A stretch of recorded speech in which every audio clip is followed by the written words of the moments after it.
11 दिन बाद मुल्क में आम इंतखाबात होने जा रहे हैं और इस वक्त तमाम सियासी जमातें मुतहर्रिक हैं और पंजाब तमाम बड़ी सियासी जमातों की इंतखाबी मुहिम का मरकज बना हुआ है। नून लीग और पीपल्स पार्टी की आला क़यादत पंजाब में है, जलसों से खिताब कर रही है और एक दूसरे को तनकीद का निशाना बना रही है।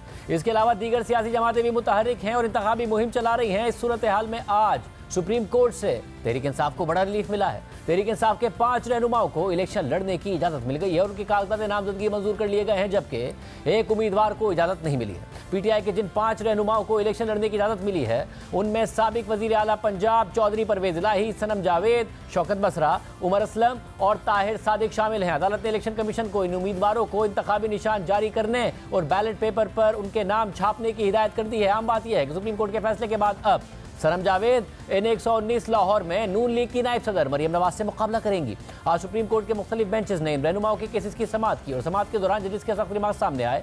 जस्टिस अतर मिनल्लाह ने रिमार्क दिए कि अजीब बात है कि एक ही सियासी जमात के साथ ये सब कुछ हो रहा है। जस्टिस मंसूर अली शाह ने रिमार्क दिए कि इलेक्शन का मतलब लोगों की शमूलियत है, उन्हें बाहर निकालना नहीं है। मुंतखब नुमाइंदों के लिए पाकिस्तान के अवाम को फैसला करने दें। जस्टिस मुनीब अख्तर ने रिमार्क दिए कि इलेक्शन कमीशन एक ही उम्मीदवार के पीछे सुप्रीम कोर्ट तक आया है, फिर कहते हैं कि इनफरादी शख्स के खिलाफ नहीं है। तहरीक इंसाफ के आम रहनुमाओं को इंतखाबात में हिस्सा लेने की इजाज़त तो मिल गई है, मगर अब भी तहरीक इंसाफ को शिकायत है कि उन्हें इंतखाबी मुहिम चलाने की इजाज़त नहीं दी जा रही है, जबकि नून लीग और पीपल्स पार्टी भरपूर अंदाज में मुहिम चला रही है। आज नून लीग के कायद नवाज शरीफ ने बुरेवाला में जलसे से खिताब किया और कहा कि तब्दीली ने पाकिस्तान का बुरा हाल कर दिया, न बिजली है न गैस है, हर चीज़ महंगी है, हम पाकिस्तान को महंगाई और बेरोजगारी से वापस निकाल कर लाएंगे। इसके अलावा आज भी मरियम नवाज ने नाम लिए बगैर फिर बिलावल भुट्टो जरदारी को तनकीद का निशाना बनाया और कहा कि पंजाब आकर नवाज शरीफ पर तनकीद करने वाले जहां भी जाते हैं उनके दाएं बाएं नून लीग के मंसूबे होते हैं। जहां से आए हैं वहां स्कूलों में मवेशी बंधे होते हैं।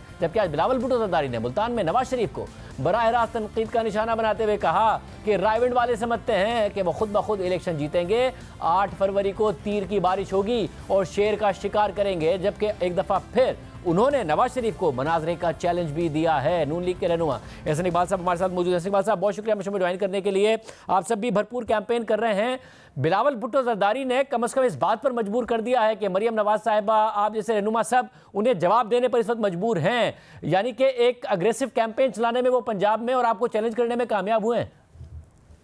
शाहजेब, मैं नहीं ख्याल कि हम कोई उनका जवाब दे रहे हैं, लेकिन ऑब्वियसली अगर वो हम पे हमले करेंगे, हम जवाब नहीं देंगे, तो आपका सवाल ये होगा कि आप लोग बिलावल भुट्टो साहब के इन सख्त इल्जामात के जवाब में खामोश क्यों हैं। मैंने तो बिलावल भुट्टो साहब को कहा है कि वो बड़ा शौक से पंजाब में आए, लेकिन पंजाब के लोगों को 2 सवालों का जवाब दें कि क्या उनका कराची जो उन्होंने 15 साल हुकूमत की है वो लाहौर के जैसा है। क्या कराची के लोग ये कहते नहीं कि हम लाहौर जैसा बनना चाहते हैं, और लाहौर में कौन है कि जो ये चाहेगा कि लाहौर कराची जैसा बन जाए। उन्होंने कराची की रोशनियां छीन ली, उसे खंडर बना दिया, और फिर मैंने तो उन्हें इस हद तक कहा है कि अपने लाड़काना जो उनका सियासी हेडक्वार्टर है उसका मुकाबला मेरे नारोवाल से कर लें। अगर उनका लाड़काना मेरे नारोवाल से बेहतर होगा तो मैं सियासत छोड़ दूंगा, लेकिन अगर मेरा नारोवाल उनके लाड़काने से बेहतर हो तो उन्हें सियासत छोड़ देनी चाहिए। उनकी जो तबाही उन्होंने सिंध के अंदर की है वहां पर वो सबको नजर आती है, और पंजाब में कोई ऐसा शख्स नहीं है कि जो उस हुक्मरानी का खरीदार है जिसका मुजाहरा इन्होंने सिंध के अंदर किया है। लिहाजा उनके जवाबात देना एक इंतखाबी अमल का हिस्सा है, लेकिन हम उन्हें इसलिए संजीदा नहीं लेते कि उनकी अपनी चीखें ही बता रही हैं कि वो मुस्लिम लीग नून की कामयाबी को देख रहे हैं और अपनी शिकस्त के पेश नजर वो अपनी खिफगी बचाने के लिए इस किस्म की गुफ्तगू कर रहे हैं। मगर उन्होंने ना सिर्फ अपने वोटर सपोर्टर को अपील कर रहे हैं वो, बल्कि पीटीआई के वोटर सपोर्टर को भी कह रहे हैं कि अगर आपने आज़ाद उम्मीदवारों को वोट दिया तो ज़ाया हो जाएगा, मगर साथ में इंदिया भी दे रहे हैं कि आज़ाद उम्मीदवारों को हम साथ मिलाकर इलेक्शन लड़ेंगे और हुकूमत बनाएंगे। तो आपको हर तरफ से ये चैलेंज नहीं फील हो रहा है कि तहरीक इंसाफ कि अगर आज़ाद जीत गए तब भी वो इस पोजीशन में होंगे कि वो पीपल्स पार्टी के साथ मिले बामुकाबला आपके, और अदरवाइज भी वो पीटीआई के वोटर सपोर्टर को कह रहे हैं कि आप हमें वोट दें, आज़ाद को देने का कोई फायदा नहीं है, नून लीग को फायदा होगा। देखिए, मैं समझता हूं कि पाकिस्तान के अवाम बहुत बाशऊर हैं और वो ये समझ रखते हैं कि इस वक्त किसी आज़ाद उम्मीदवार को वोट देने का मतलब ये है कि वो उनके वोटों का आगे जाके सौदा कर ले और वो कहीं बिक जाएगा। तो इसलिए मुझे जो हमने इंतखाबी फील्ड के अंदर फीडबैक लिया है लोग बहुत यकसू हैं और वो समझते हैं कि मुस्लिम लीग नून वही पार्टी है कि जिसने 2013 से 18 में उन्हें लोड शेडिंग से निजात दिलाई, दहशतगर्दी का मुकाबला किया, मुल्क में सी पैक जैसा मंसूबा लेकर आए, महंगाई को खत्म किया। और हमारी जो डिलीवरेंस है पंजाब में शहबाज शरीफ साहब के 10 सालों के अंदर, वो तो एक ज़रबुल मिसल थी कि किस तरीके की गुड गवर्नेंस थी, किस तरह की तरक्की हुई।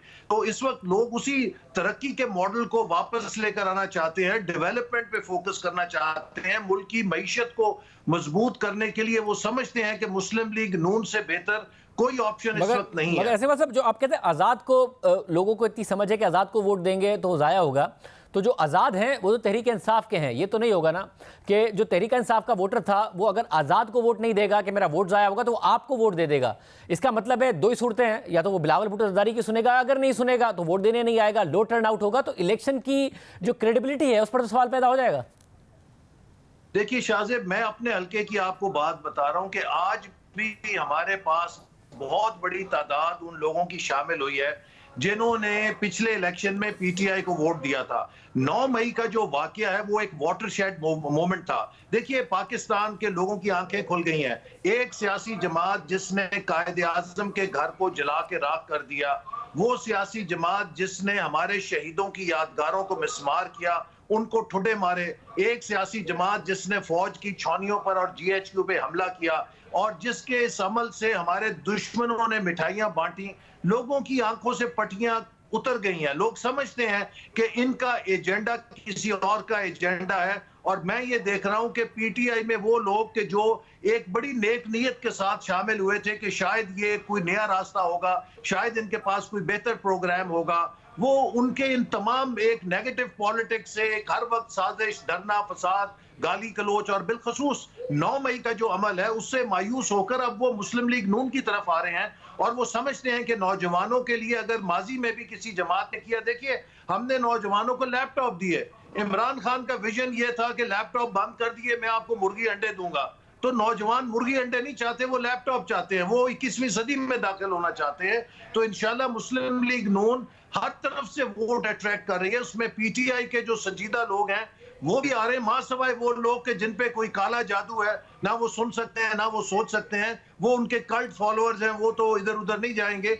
लेकिन हर किसी को पता है कि ये जो आजाद उम्मीदवार हैं, अगर ये इतने ही सच्चे होते तो ये अपनी पार्टी ना छोड़ते। फिर ये क्यों अपनी पार्टी इन्होंने छोड़ी? इनमें से तो सब ने अपनी पार्टी से बरात का ऐलान किया, टीवी पे उनके बयानात चले।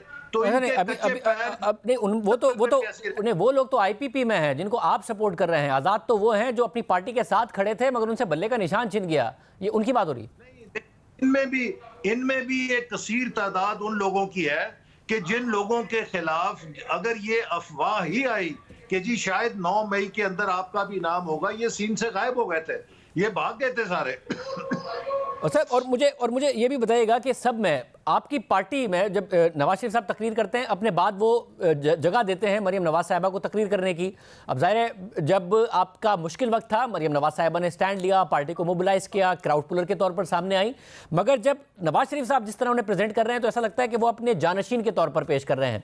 मगर जब हम शहबाज शरीफ साहब को देखते हैं तो शहबाज शरीफ साहब अपनी मुख्तलिफ कैंपेन में हमें नजर आ रहा है, कभी वो अगर स्टूडेंट से भी खिताब कर रहे हैं कि जैसे वो अभी भी अपने आप को एक वजीर आजम के तौर पर ही पेश कर रहे हैं। तो कौन है आपका वजीर आजम का उम्मीदवार? नवाज शरीफ साहब हैं, शहबाज शरीफ साहब हैं, सियासी जानशीन कौन है? ये किस तरीके से पार्टी आगे बढ़ रही है? जी देखिए, इस बारे में तो खुद शहबाज शरीफ साहब एक दफा नहीं मुतअद्दिद बार कह चुके हैं कि अगली हमारी कामयाबी की सूरत में नवाज शरीफ साहब हमारे प्राइम मिनिस्टर होंगे। और खुद मरियम नवाज साहिबा भी इस बारे में कई दफा बयान दे चुकी हैं, लिहाजा इसमें कोई शुबा नहीं। और देखिए, पाकिस्तान को एक सीनियर स्टेट्समैन की जरूरत है जिसके पास तजुर्बा है, जिनकी बैनुल अक़वामी स्टैंडिंग है। पाकिस्तान को जो मुआशी मसाइल इस वक्त दरपेश है, हमें ऐसी क़यादत चाहिए जिसकी दोस्त ममालिक जो पाकिस्तान के हैं उनके साथ बहुत गहरा रिश्ता हो, वहाँ पर उसका एहतराम हो। हम पाकिस्तान को इन मुआशी मसाइल से निकालने के लिए दाखिली और खारजी दोनों महाजों के ऊपर काम कर सकें। अच्छा, मगर सिंध में ज़ाहिर अब आपकी प्रेजेंस नहीं है, खैबर पख्तूनख्वा बलूचिस्तान से आप कितनी सीटें निकाल लेंगे? क्योंकि अगर एक चैलेंज है, बहुत सारे ऐसे उम्मीदवार हैं तहरीक इंसाफ के जिनको सुप्रीम कोर्ट से रिलीफ मिला, मरियम नवाज साहिबा के लिए भी चैलेंज मौजूद है, नवाज शरीफ साहब के लिए भी चैलेंज मौजूद है। अगर आप 100 से ऊपर सीटें पंजाब में ना निकाल पाए, यहाँ से कम हुई, तो आप कैसे साथ अक्सरियत वाली हुकूमत बना लेंगे? जी देखिए, ये बात तो अल्लाह ताला बहुत उम्मीद है 121 में से जो पंजाब सीटें हैं हम 100 का जो बेंचमार्क है उसे क्रॉस करेंगे। इसके अलावा आप देखिए कि हमने अपने इत्तेहादियों के साथ काफी एडजस्टमेंट की है। सिंध के अंदर जीडीए है, वहां पे एमक्यूएम है, जेयूआईएफ है, और इसी तरह हम खुद भी कुछ नशिस्तों से इलेक्शन लड़ रहे हैं। फिर खैबर पख्तूनख्वा में भी अपने इत्तेहादियों के साथ एडजस्टमेंट किया है। बलूचिस्तान में हम इलेक्शन लड़ रहे हैं और हमारे इत्तेहादी भी हैं। तो हमारी जो कॉम्बिनेशन है जिसके साथ हम इलेक्शन लड़ रहे हैं वो इस कदर मजबूत है कि हमें बाकी सूबों से भी काफी तादाद में नशिस्त इंशाल्लाह हासिल होंगी और मुस्लिम लीग नून एक कंफर्टेबल तरीके से अपनी मेजॉरिटी गवर्नमेंट कायम कर सकेगी। और यही पाकिस्तान के मुस्तकबिल का हल है। अगर हमने एक फ्रेगमेंटेड, एक तकसीम शुदा पार्लियामेंट चुनी तो ये पाकिस्तान के लिए एक बहुत बड़ा जहर होगा, बहरान होगा। इसलिए मुझे उम्मीद है कि पाकिस्तान के अवाम मुल्क के जो मसाइल हैं उन्हें हल करने के लिए एक मुस्तहकम हुकूमत के लिए मुस्लिम लीग नून को अपना वोट देंगे, ताकि हमने जैसे 2013 के बाद पाकिस्तान को उन मसाइल से निकाला, हम दोबारा पाकिस्तान को अपने पैरों पे खड़ा कर सकें। बहुत शुक्रिया यासिन इकबाल साहब की गुफ्तगू आपने सुनी। पीपल्स पार्टी क्या सोच रही है? बिलावल भुट्टो जरदारी पंजाब में कैंपेन कर रहे हैं। चौधरी मंजूर साहब सीनियर रहनुमा पाकिस्तान पीपल्स पार्टी, वो खुद भी इलेक्शन लड़ रहे हैं पंजाब से और कैंपेन कर रहे हैं। हमारे साथ मंजूर साहब, बहुत शुक्रिया हमेशा ज्वाइन करने के लिए। इस वक्त एक फोकस जो बिलावल भुट्टो जरदारी साहब का नजर आ रहा है वो जाहिर है पीटीआई के वोटर सपोर्टर को अपील कर रहे हैं कि आप हमें वोट दें वरना आपका वोट ज़ाया हो जाएगा। मुकाबला तो तीर और शेर के दरमियान है। मगर जो नून लीग जवाबी तनकीद करती है वो तो नाम लेके भी तनकीद नहीं कर रही है। क्या नून लीग आपको खतरा नहीं महसूस कर रही है? और पीटीआई खुद कह रही है कि जी आप और नून लीग बराबर है, पीडीएम में आपने मिलकर जुल्म किया है हमारे ऊपर, आपको नहीं जाएगा हमारा वोट। देखिए शाहजेब खानजादा साहब, एक बुनियादी बात को समझें। पाकिस्तान पीपल्स पार्टी ने बिल्कुल गवर्नमेंट बनाई, लेकिन ये मसला तो हमारा एहसन इकबाल साहब ने हल कर दिया जब उन्होंने कहा कि हम सारी इत्तेहादी हुकूमत का बोझ नहीं उठा सकते। तो जब उन्होंने कहा वो जो जनरल सेक्रेटरी है, तो हम क्यों सारी इत्तेहादी हुकूमत का बोझ जुटाएं? हम अपनी वजारतों का हिसाब देने के लिए तैयार हैं। अगर आप हमारे से वजारत खारजा का या क्लाइमेट चेंज का या बाकी चीजें, हम बिल्कुल तैयार हैं। दूसरी बात यह है कि देखिए उनकी अपनी स्ट्रेटजी हो सकती है, लेकिन असल खतरा अब शुरू हो गए। उन्होंने कोशिश की है छुपाने की, लेकिन अब नाम लिए बगैर मरियम बीबी भी, मियां शहबाज शरीफ भी अब वो शुरू हो गए हैं। उन्हें पता है कि असल मुकाबला किसका है। हम तो चाहते थे कि बिल्कुल उनको बैट का निशान मिले। पाकिस्तान पीपल्स पार्टी ने तो लेवल प्लेइंग फील्ड की बात की है, आपके इल्म में है। हमने तो बिल्कुल मुखालफत की जब ये 9 मई भी हुआ। उससे पहले भी हमने इमरान खान साहब को कहा कि आप इस्तीफे ना दें, असम्बलियों से हुकूमतें ना तोड़ें, उनकी बात समझ में ना आई। उसके बाद भी जब इन्होंने कहा कि इमरजेंसी लगाते हैं, पीपल्स पार्टी ने कहा कि नहीं लगाने देंगे। जब इन्होंने कहा पीटीआई पे पाबंदी लगाते हैं, हमने कहा नहीं लगाने देंगे। तो हमने तो हमेशा ऐसी बात की है। अब सूरत हाल ये है कि हर जगह की एक मुख्तलिफ सूरत हाल है। मतलब मेरा हल्का है, मैं समझता हूं कि पीटीआई का जो कैंडिडेट शहर से आया है वो बहुत अच्छा कैंडिडेट है। उसके वालिद साहब 5 बार एमपीए रहे शहर से, तो उसका फायदा पाकिस्तान पीपल्स पार्टी को पहुंच रहा है। तो ये हर जगह की एक अलग सूरत हाल है। मगर इस सब में जब बिलावल भुट्टो जरदारी साहब दोनों बातें कर रहे हैं ना, एक तो पीटीआई के वोटर से कह रहे हैं आप हमें वोट दें वरना वोट ज़ाया हो जाएगा, फिर दूसरी तरफ ये भी कह रहे हैं आज़ाद उम्मीदवारों के साथ मिलकर हुकूमत बनाएंगे। तो वो ये डाउट भी डाल रहे हैं, जो कि पीटीआई खुद भी इल्ज़ाम लगा रही है, वो डाउट भी डाल रहे हैं कि हमारे जो आज़ाद उम्मीदवार हैं वो पार्टी के साथ वफादार नहीं रहेंगे, इसलिए जो उन्हें वोट ना दिया जाए, पीपल्स पार्टी को वोट दिया जाए। मगर ये तासुर भी दे रहे हैं कि बाद में भी ये नहीं रहेंगे, इसलिए इनके साथ ही मिलकर हुकूमत बनाएंगे अगर ये जीत भी गए। शाहजेब खानजादा साहब, हम 2 बातें कहना चाहते हैं। पाकिस्तान पीपल्स पार्टी इस वक्त, आपको याद है कि जब हुकूमत थी पीपल्स पार्टी की, काफली के लोग थे, हमने काफली के लोग नहीं तोड़े थे। मियां शहबाज शरीफ ने पंजाब में उनके अंदर वो काफली के लोगों को तोड़कर ग्रुप बनाया था, आपको याद होगा, अता मानेका साहब की क़यादत में। हमने पार्टी से बात की थी, अगर वो सारे किसी पार्टी में शामिल होते हैं अपनी पार्टी में, जैसे ये शेर में इनका नून लीग का भी हुआ था सेनेट के अंदर, तो हमें कोई एतराज नहीं, फिर पार्टी टू पार्टी बात होगी। और अगर वो आजाद रहते हैं तो फिर उन आजाद लोगों से बात करने में जब बाकी पार्टियां करेंगी तो पीपल्स पार्टी क्यों नहीं कर सकती? और मगर चौधरी मंजूर साहब, इस वक्त जो आपको हवा लग रही है उसमें नजर आ रहा है कि आजाद होने के बावजूद, बल्ले का निशान लिए जाने के बावजूद तहरीक इंसाफ की हवा चल रही है पंजाब में। देखिए बिल्कुल कई जगहों पे तो ऐसा नजर आ रहा है, कई जगहों पे, और कई जगहों पे नहीं आ रहा। कई जगहों पे पीपल्स पार्टी और नून का मुकाबला है, कई जगह पे तहरीक इंसाफ और नून का मुकाबला है, कई जगह पे तहरीक इंसाफ और पीपल्स पार्टी का मुकाबला है। ये वेरी करता है। अब आजाद की बात है, कई लोग तो आजाद होंगे और कई फिर मादर पिदर आजाद हो जाएंगे। अब देखना ये है कि इन दोनों में से कौन क्या करता है इलेक्शन के बाद। अच्छा, ये भी फिर इस पे तो अगर फिर इसके बाद तो फिर दो ही, तो जो सब दो ही ऑप्शन नजर आते हैं ना। एक तो ये कि नून लीग का दावा दुरुस्त साबित हो जाए कि वो सिंपल मेजॉरिटी ले लेगी, दूसरा ये कि आपका दावा दुरुस्त साबित हो जाए कि नून लीग सिंपल मेजॉरिटी नहीं लेगी। मगर अगर आपका दावा दुरुस्त साबित हो गया तो असल में तो एक दफा फिर पीडीएम 2 बन रही होगी ना, पीपल्स पार्टी और नून लीग मिलकर वफाक में हुकूमत बना रहे होंगे। देखिए मेरी गुजारिश कीजिए, सुनिए, वो तो सिर्फ ये कह रहे हैं कि हम 100 सीट पे इलेक्शन लड़ रहे हैं। आप मुझे बताएं सिंध में कहां पे है नून लीग, बलूचिस्तान में कहां पे है नून लीग, केपी में अल्टीमेटली मानसहरा के अलावा कहां पे मुकाबला कर रही है। ये उनका स्ट्रॉन्ग होल्ड था हजारा का, वो दोनों अब्बासीज जो मेन अब्बासीज है जिनकी वजह से जीते थे वो दोनों चले गए।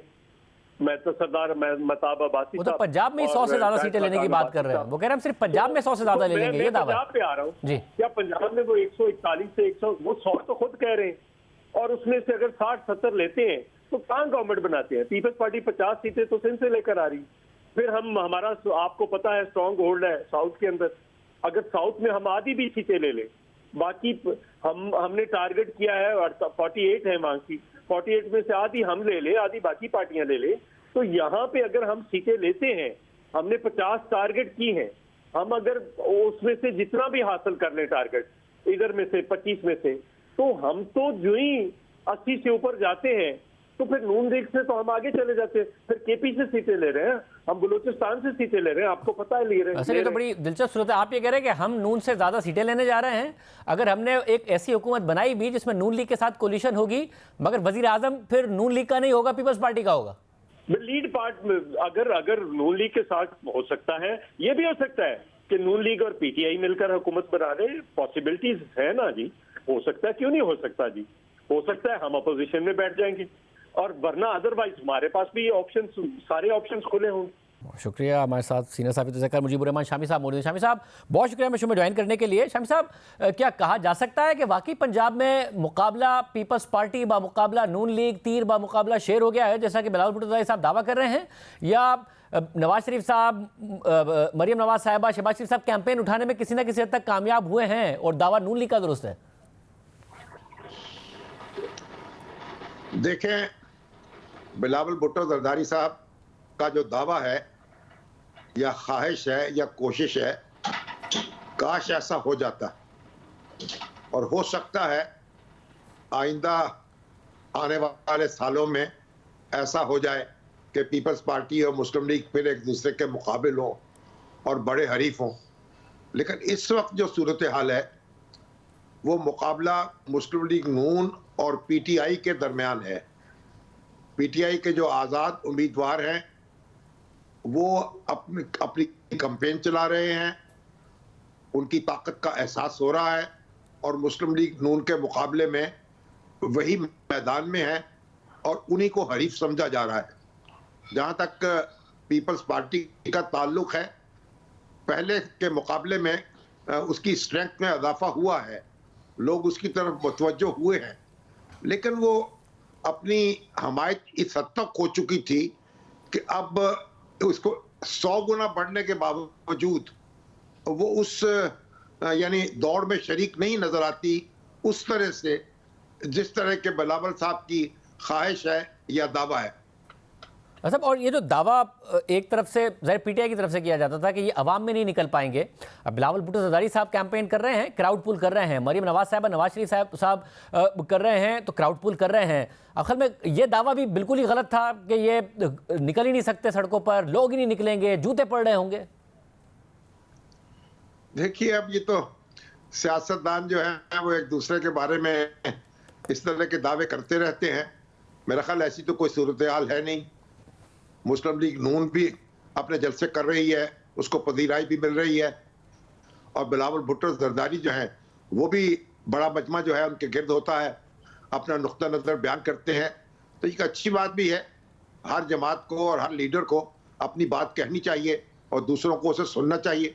जहां तक पीटीआई का ताल्लुक है, वो कोई बड़े जलसे नहीं कर पा रही। उसकी कैंपेन ज्यादातर डोर टू डोर है या सोशल मीडिया के जरिए है, तो पीटीआई के लिए तो मुश्किलात हैं। अभी आपने कल देखा कि जावेद हाशमी के भतीजे ने जो कन्वेंशन करने की कोशिश की तो क्या हुआ।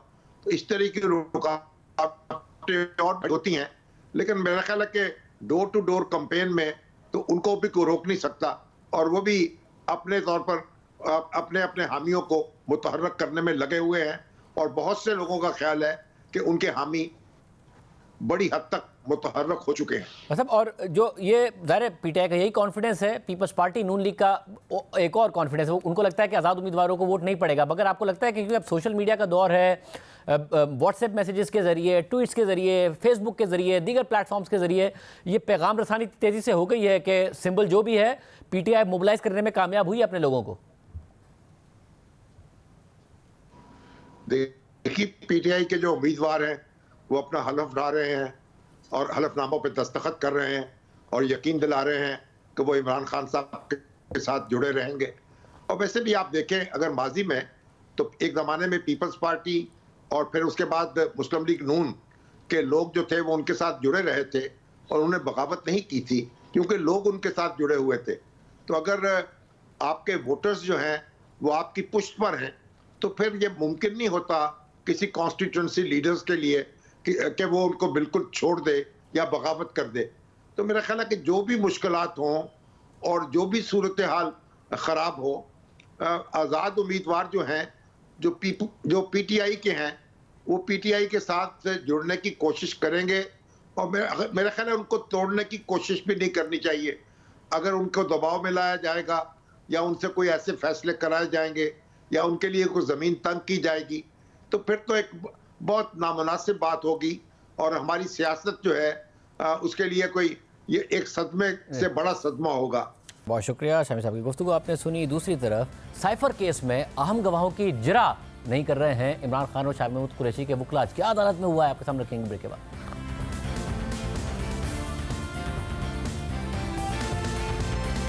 इमरान खान के खिलाफ दीगर केसेस के साथ साथ Toshakhana 190 million pound corruption case और साइफर केसेस की समाअत मुसलसल जारी है। तोशाखाना केस में इमरान खान और बुशरा बीबी पर 8 जनवरी को फर्द जुर्म आयद हो चुकी है, जबकि 190 मिलियन पाउंड करप्शन केस में इमरान खान पर प्रोसिक्यूशन ये इल्ज़ाम लगा रही है कि वो मुख्तलिफ ताखीरी हरबे इस्तेमाल करके फर्द जुर्म आयद होने से बचना चाह रहे हैं। और आज साइफर केस में भी प्रोसिक्यूशन ने इल्ज़ाम लगाया है कि इमरान खान और शाह महमूद कुरैशी के वकला अदालत में पेश ना होकर ताखीरी हरबे इस्तेमाल कर रहे हैं। आज साइफर केस में खुसूसी अदालत के जज अब्बुल हसन ज़ुल्करनैन ने इमरान खान और शाह महमूद कुरैशी के वकला के मुसलसल पेश ना होने पर बरहमी का इज़हार किया, जबकि प्रोसिक्यूशन ने अदालत से इस्तदा की है कि वकला सफाई का मुल्जिमान से जिरा का हक ख़त्म कर दिया जाए। साइफर केस की समाअत अडियाला जेल में खुसूसी अदालत के जज अब्बुल हसन ज़ुल्करनैन ने की। समाअत के दौरान इमरान खान और शाह महमूद कुरैशी के सीनियर वकला अदालत में पेश नहीं हुए और उनकी जगह वकला के मुआवनीन अदालत में पेश हुए। प्रोसिक्यूटर जुल्फ़िकार अब्बास नकवी ने कहा कि वकला सफाई नहीं आए, ये लोग रोज़ इल्तवा ले लें तो हमें किस बात की सज़ा है कि हम रोज़ सुबह आ जाएं। बाज़ गवाहान जिरा के लिए दुबई से आए हुए हैं, हम रोज़ अदालत में पेश होते हैं। ये लोग आज भी इल्तवा की दरख्वास्त दायर कर रहे हैं, पता नहीं इनके सीनियर काउंसिल कब आएंगे। वकला सफाई जिरा करने से कतराते हैं और ताखीरी हरबे इस्तेमाल करते हैं। मामून वकील सफाई ने कहा कि सीनियर वकील सिकंदर ज़ुल्करनैन के दांत की सर्जरी है, ऐसा मामला नहीं है कि हम जानबूझकर इल्तवा मांग रहे हैं। जिस पर जज अब्बुल हसन ज़ुल्करनैन ने कहा कि आप 3 बार पहले भी इल्तवा ले चुके हैं, कोई एक वकील तो आज हाजिर होता। ये सारे सरकारी मुलाजमीन हैं, कुछ बैरून मुल्क से जिरा के लिए आए बैठे हैं। मैं बतौर जज सुबह 9 बजे का बैठा हूँ, अब बहुत हो गया। मुल्जिमान खुद भी जिरा कर सकते हैं। मुल्जिमान ने फैमिली से मुलाकात और वकला से मुशावरत के लिए वक्त मांगा, जो अदालत ने दे दिया। वकला सफाई ने जिरा के लिए इल्तवा मांगा तो अदालत ने वो भी दे दिया। अब आप एक लंबी तारीख लेना चाहते हैं तो हम किस बुनियाद पर दें?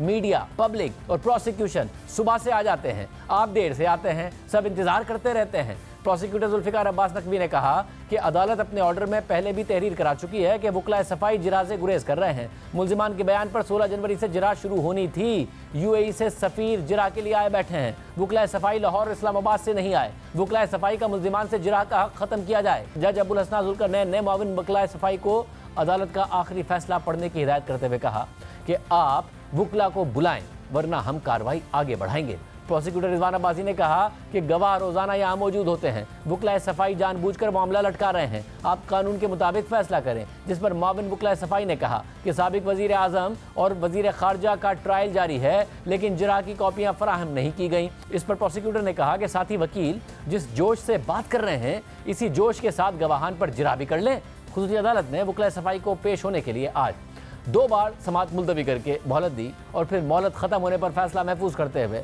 साइफर केस की समाअत कल तक मुलतवी कर दी।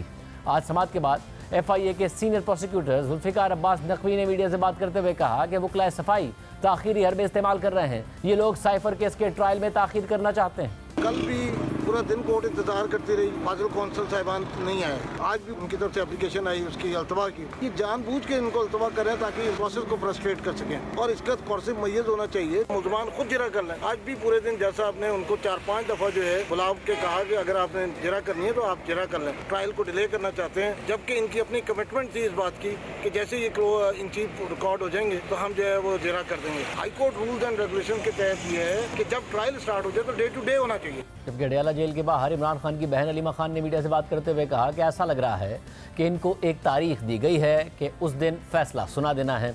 सुप्रीम कोर्ट से कहते हैं कि हमारी अपील सुनी जाए। परेशान कुन ये सिचुएशन है कि जजेस को कोई परवाह नहीं है कि केस कैसे चल रहे हैं। ऐसे लगता है जैसे उनको एक तारीख दी गई है कि आपने इस दिन इनका फैसला सुना देना है। वो पिटिशन जो ये दोनों चीज़ों के खिलाफ है, चीफ जस्टिस काजी फायज ईसा के दफ्तर में, हम उन्हीं से अपील कर सकते हैं कि वो उनकी सुन लें। साइफर केस में साबिक वज़ीर आज़म इमरान खान के प्रिंसिपल सेक्रेटरी आज़म खान, साबिक सेक्रेटरी खारजा सुहेल महमूद और अमरीकी सिफारतकार डोनाल्ड लू से मुलाकात करने वाले अमरीका में साबिक पाकिस्तानी सफ़ीर और बाद में सेक्रेटरी खारजा बनने वाले असद मजीद खान बयान रिकॉर्ड करा चुके हैं। जबकि साबिक एडिशनल सेक्रेटरी खारजा फैसल तिरमिज़ी ने भी अपना बयान रिकॉर्ड करा दिया है, जिसमें उन्होंने कहा है कि जब इमरान खान ने जलसे में कागज़ लहराया तो उस वक्त अमेरिका की नाज़िमुल उमूर एंजेला एगलर ने मुझे एक व्हाट्सएप मैसेज भेजकर पूछा था कि उन्हें वो दस्तावेज़ चाहिए जो उस वक्त के वज़ीर आज़म इमरान खान ने लहरा कर दिखाया और पाकिस्तान के अंदरूनी मामलात में मुदाखलत का इल्ज़ाम अमेरिका पर लगाया। अमरीकी नाज़िमुल उमूर ने अपने मैसेज में मजीद कहा था कि इस सूरत हाल को अमेरिका में अच्छी नज़र से नहीं देखा गया। साबिक एडिशनल सेक्रेटरी ने कहा कि इसके बाद मैंने अमरीकी सिफारतकार का पैगाम उस वक्त के वज़ीर ख़ारजा शाह महमूद कुरैशी को भेजा। इसके बाद फौरी तौर पर वज़ीर ख़ारजा शाह महमूद कुरैशी ने फ़ोन कॉल करके कहा कि साइफर पैगाम को अमरीकी नाज़िमुल उमूर के साथ शेयर नहीं किया जा सकता है। ये सब 27 मार्च को उस दिन हुआ जिस दिन इमरान खान ने जलसे में साइफर लहरा कर दिखाया। इससे पहले इसी केस की समाअत के दौरान साबिक सफ़ीर असद मजीद खान ने अपने बयान में कहा था कि साइफर टेलीग्राम में साजिश और धमकी का कोई जिक्र नहीं था। साइफर को साजिश करार देना पाक अमरीका ताल्लुकात के लिए धचका था। साबिक सेक्रेटरी खारजा सुहेल महमूद ने कहा था कि साइफर टेलीग्राम जब वजारत खारजा को मिला तो इसको डिकोड करके SP सेक्शन में रखा था, साइफर की कॉपी करके वजीर आजम हाउस को भेजा था। मेरी रिटायरमेंट तक साइफर की कॉपी वजीर आजम हाउस से वापस नहीं आई थी। जबकि आजम खान ने अदालत में अपने बयान में कहा था कि साइफर देखकर इमरान खान पुरजोश हो गए थे और कहा था कि यह तहरीक अदम एतमाद की नाकामी या कामयाबी दोनों सूरतों में इस्तेमाल हो सकता है। इमरान खान ने इसे बैरूनी मुदाखलत करार दिया। वजीर आजम इमरान खान ने साइफर की कॉपी अपने पास रखी और कहा कि गुम हो गई है और अब इन गवाहों पर इमरान खान और शाह महमूद कुरैशी के वकला ने जिरा करनी है, मगर इल्ज़ाम लग रहा है कि वो अदालत में पेश ही नहीं हो रहे हैं ताकि मामले में ताख़ीर हो जाए। साइफर केस के अलावा 190 मिलियन पाउंड केस में भी प्रोसिक्यूशन का इल्ज़ाम है कि इमरान खान फर्द जुर्म से बचने के लिए मुसलसल ताख़ीरी हरबे इस्तेमाल कर रहे हैं। 17 जनवरी को 190 मिलियन पाउंड केस में फर्द जुर्म आयद होना थी, लेकिन इमरान खान के वकील शुएब शाहीन ने अदालत से इस्तदा की कि हाई कोर्ट में जेल ट्रायल रोकने की दरख्वास्त ज़ेर समाअत है, इसलिए समाअत मुलतवी कर दें। अदालत ने फर्द जुर्म मौखर करते हुए समाअत 19 जनवरी तक मुलतवी कर दी, लेकिन फिर 19 जनवरी को अदालत को बताया गया कि इमरान खान ने लतीफ़ खोसा को तब्दील करके अली जफ़र को वकील मुकर्रर कर दिया है जो अदालत में मौजूद नहीं है, इसलिए कार्रवाई को मौखर कर दिया जाए। इस पर अदालत ने फर्द जुर्म की कार्रवाई 24 जनवरी तक मौखर कर दी थी, लेकिन 24 जनवरी को जब वकला पेश हो गए तो बुशरा बीबी अदालत में पेश नहीं हुई। फर्द जुर्म आयद करने के लिए मुल्जिमान का अदालत में मौजूद होना ज़रूरी होता है, इसलिए अदालत ने 190 मिलियन पाउंड रेफरेंस में समाअत 30 जनवरी तक मुलतवी कर दी थी। आज साइफर केस की समाअत के दौरान अदालत में क्या सूरत हाल रही, नुमाइंदा जियो न्यूज़ शबीर डार जो वहाँ मौजूद थे उनसे बात करते हैं। शबीर डार, बहुत शुक्रिया। क्या हो रहा है, क्या वाकई वकला इसलिए नहीं आ रहे हैं ताकि मामला आगे ना बढ़े? क्योंकि इमरान खान तो मुसलसल कहते आए हैं कि जो उन्होंने इल्ज़ाम लगाया वो दुरुस्त है और तहरीक इंसाफ ये दावा कर रही थी कि जब जिरा करेंगे तो जिरा में पूरा का पूरा केस खुलकर सामने आ जाएगा। अब गवाहों के बयान हो गए, जिरा का वक्त आ रहा है, तो क्या वकला नहीं आ रहे हैं, क्या हो रहा है? शाहजेब, साइफर में जो गवाहान के जो बयानात कलमबंद हुए हैं वो 22 तारीख को वो अमल मुकम्मल हो चुका है। उसके बाद दोनों फ्रीकैन जो है वकला सफाई और प्रोसिक्यूशन के माबैन ये बात तय पाई थी कि बुध से जो है गवाहान पे जरा शुरू होगी, लेकिन हमने देखा है कि गुज़श्ता 3 दिन से जो बानी PTI और शाह महमूद कुरैशी के जो वकला है वो मुसलसल इल्तवा मांग रहे हैं अदालत से। और आज भी सुबह जब साइफर केस की समाअत शुरू हुई तो जज अबुल हस्ताद जुल्करनैन जब कमरा अदालत में आए तो वहाँ पर कोई वकील जो है बानी PTI और शाह महमूद कुरैशी का मौजूद नहीं था। जेल इंतज़ामिया ने बानी PTI और शाह महमूद कुरैशी को कमरा अदालत में पेश तो कर दिया लेकिन वकील कोई नहीं था। जिसके बाद जो मावन वकील है खालिद यूसुफ चौधरी, उन्होंने अदालत को बताया कि हमें थोड़ा सा टाइम दे दें। उसके बाद एक वक्फा किया गया आधे घंटे का और अदालत ने मावन वकील को बताया कि आप सीनियर वकला को बुलाएं ताकि केस की कार्रवाई शुरू की जाए। आधे घंटे वक्फे के बाद जब दोबारा जज अबुल हस्नाद जुल्करनैन समाअत के लिए बैठे तो जो मावन वकील हैं बानी PTI के खालिद यूसुफ चौधरी और कमर इनायत राजा, उन्होंने एक दरख्वास्त दी कि जो सीनियर वकला हैं सिकंदर जुल्करनैन, उनके दांतों में कोई मसला है, उनकी सर्जरी होनी है, लिहाजा हमें लंबी तारीख दी जाए। और जो बाकी वकला हैं सलमान सफदर और जो है दूसरे वकला वो भी इलेक्शन मुहिम में मसरूफ़ है। जिस पर जज अबुल हस्नाद जुल्करनैन ने कहा, उन्होंने कहा कि मैं सुबह 9 बजे का यहाँ आया हूँ, मीडिया भी आया है, पब्लिक भी आई है, प्रोसिक्यूशन की टीम भी आई है, गवाहान भी आए हैं। एक आपके वकला है जो टाइम पर नहीं आते। आपने पहले मुझसे शिकायत की कि हमें वकला से जो है मुशावरत की इजाज़त नहीं दी जाती, उस पर हमने आपको इजाज़त दे दी।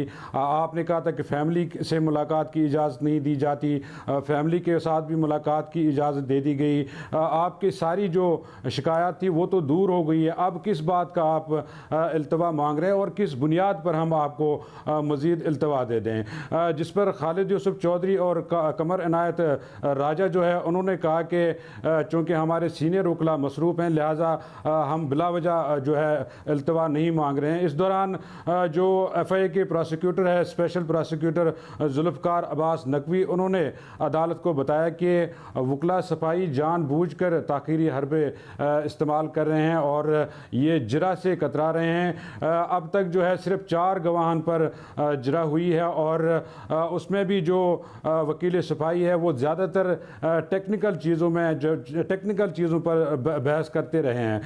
गुज़श्ता रोज़ परसों जब जो जरा हुई थी 4 गवाहान पर, जिसमें साइफर असिस्टेंट जो है मोहम्मद नुमान पर सिकंदर जुल्करनैन ने जरा की, हम भी वहाँ मौजूद थे।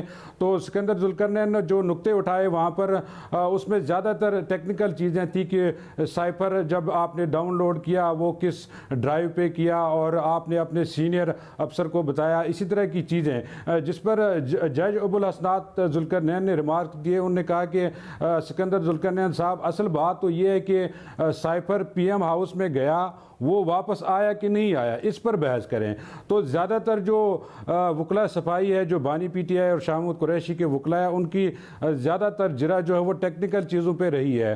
अब हम भी देख रहे हैं गुज़श्ता 3 दिन से मुसलसल जो वकला सफाई हैं वो मुसलसल इल्तवा मांग रहे हैं। गुज़श्ता रोज़ भी जब तोशाखाना और 190 मिलियन पाउंड स्कैंडल रेफरेंस की समाअत हुई, उस दौरान भी जो अली ज़फ़र हैं जो 190 मिलियन में वकील मुकर्रर किए गए हैं सरदार लतीफ़ खोसा की जगह, उन्होंने भी अदालत को बताया कि हमारी इलेक्शन कैंपेन चल रही है, बुशरा बीबी अलील है, लिहाजा लंबी तारीख दी जाए। जिस पे अदालत ने कहा कि नहीं, लंबी तारीख नहीं दी जा सकती, 30 तारीख तक हम आपको दे देते हैं वक्त और बुशरा बीबी को 30 तारीख को हर सूरत अदालत में पेश करें। इसी तरह तोशाखाना में भी गुज़श्ता रोज़ जो वकला है वो तब्दील कर दिए गए और सिकंदर जुल्करनैन ने अदालत को बताया कि सरदार लतीफ़ खोसा और उनका बेटा जो है शहबाज खोसा वो इलेक्शन कैंपेन में मसरूफ़ है, लिहाजा जो है आज के बाद मैं इस केस को डील करूँगा। जिस पर जो जज मोहम्मद बशीर ने हैं उन्होंने सिकंदर जुल्करनैन और सलमान सफदर को कहा कि आपके पास तो वकालतनामा ही नहीं है इस केस का, आप किस तरह बहस करेंगे। उस पर भी जो है सिकंदर जुल्करनैन ने कहा कि हमें हफ्ते तक का वक्त दिया जाए, हम हफ्ते को अपने वकालतनामे जमा करेंगे। शबीर डार हमारे साथ मौजूद थे। प्रोग्राम ब्रेक शामिल करते हैं और फिर बात करेंगे। गजा में नस्लकुशी से मुताल्लिक आलमी अदालत इंसाफ ने जनूबी अफ्रीका की इसराइल के खिलाफ दरख्वास्त के एक अहम हिस्से का आज फैसला सुना दिया है और इसराइल को गजा में हंगामी इकदाम उठाने का हुक्म देते हुए 1 माह में रिपोर्ट तलब कर ली है। अदालत ने इसराइली मौक़िफ़ मुस्तरद करते हुए गजा में नस्लकुशी से मुताल्लिक जनूबी अफ्रीका की दरख्वास्त को अपने दायरा इख्तियार में करार दे दिया है, जिसका मतलब है कि आलमी अदालत इंसाफ गजा में नस्लकुशी से मुताल्लिक इसराइल के खिलाफ केस सुनती रहेगी। आज सुनाए गए आलमी अदालत इंसाफ के 17 रुकनी बेंच के अक्सरियती फैसले में हंगामी हिदायत जारी करते हुए कहा गया है कि इसराइल गजा में ऐसी कार्रवाइयाँ रोके जो नस्लकुशी के मुतरादिफ हो सकती हैं, साथ ही नस्लकुशी पर उकसाने वालों को सजा दी जाए। फैसले में मजीद कहा गया है कि इसराइल गजा में इंसानी इमदाद और बुनियादी सर्विसेज की फराहमी के लिए फौरी और मौसर इकदाम उठाए। अदालत ने इसराइल से अबूरी अहकामात से मुताल्लिक 1 माह में रिपोर्ट भी तलब कर ली है। तहम आज आलमी अदालत इंसाफ ने गजा में इसराइली फौजी ऑपरेशन बंद करने या जंगबंदी से मुताल्लिक कोई हुक्म जारी नहीं किया है, जिसकी इस वक्त सबसे ज़्यादा ज़रूरत है।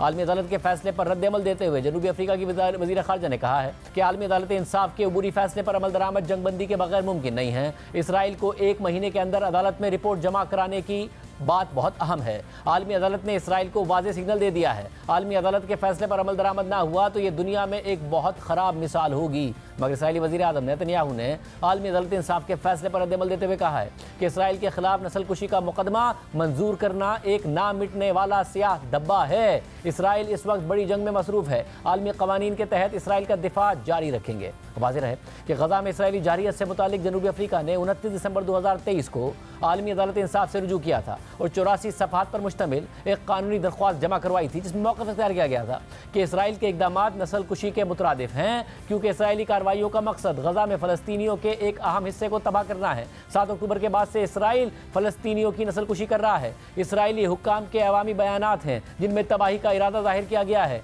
आलमी अदालत इंसाफ इसराइल को गजा के अंदर और उसके खिलाफ तमाम अस्करी कार्रवाइयों को फौरी तौर पर रोकने का हुक्म दे। पाकिस्तान ने भी जनूबी अफ्रीका की दरख्वास्त की हिमायत की थी। दफ्तर खारजा की तर्जुमान मुमताज़ ज़ेहरा बलोच ने हफ्तावार ब्रीफिंग में मौक़िफ़ इख्तियार किया था कि पाकिस्तान जनूबी अफ्रीका की जानिब से आलमी अदालत इंसाफ के सामने दरख्वास्त की मुकम्मल हिमायत करता है। पाकिस्तान को भी यही तहफ़्फ़ुज़ात हैं जो दरख्वास्त में बयान किए गए हैं। आलमी अदालत इंसाफ में इस महीने के आगाज़ में होने वाली 2 इब्तिदाई समातों के दौरान जनूबी अफ्रीका ने बेंच से दरख्वास्त की थी कि हंगामी इक़दामात के हवाले से अबूरी हुक्म जारी किया जाए, जिस पर फ़रीक़ैन को सुनने के बाद आज अदालत ने फैसला सुना दिया है। मगर इस पर इसराइल अमल दरामद करता है या नहीं, ये अब भी बहुत अहम सवाल है, क्योंकि इसराइल अक़वाम मुत्तहिदा की करारदादों को भी मुस्तरद करता आया है। इस हवाले से अल जज़ीरा में शाया होने वाले एक तज्ज़िये के मुताबिक आलमी अदालत इंसाफ के अहकामात कानूनी तौर पर बाइंडिंग होते हैं और उन पर अपील भी नहीं हो सकती है, लेकिन खुद अदालत के पास अपने अहकामात पर अमल दरामद करवाने का कोई तरीक़ाकार मौजूद नहीं है। लिहाजा ये वाज़ेह नहीं है कि इसराइल अदालती अहकामात पर अमल करेगा या नहीं। बहरहाल गजा में इस वक्त सूरत हाल ये है कि 7 अक्टूबर के बाद से मुसलसल इसराइली जारियत जारी है। गुज़िश्ता 24 घंटों में शहीद होने वालों की तादाद 183 हो गई है, जबकि 7 अक्टूबर से अब तक मजमूई तौर पर 26,000 से ज़ायद फ़लस्तीनी शहीद और 64,000 से ज़ायद ज़ख्मी हो चुके हैं। आज की प्रोग्राम में इतना ही। इजाज़त दीजिए। अल्लाह हाफ़िज़।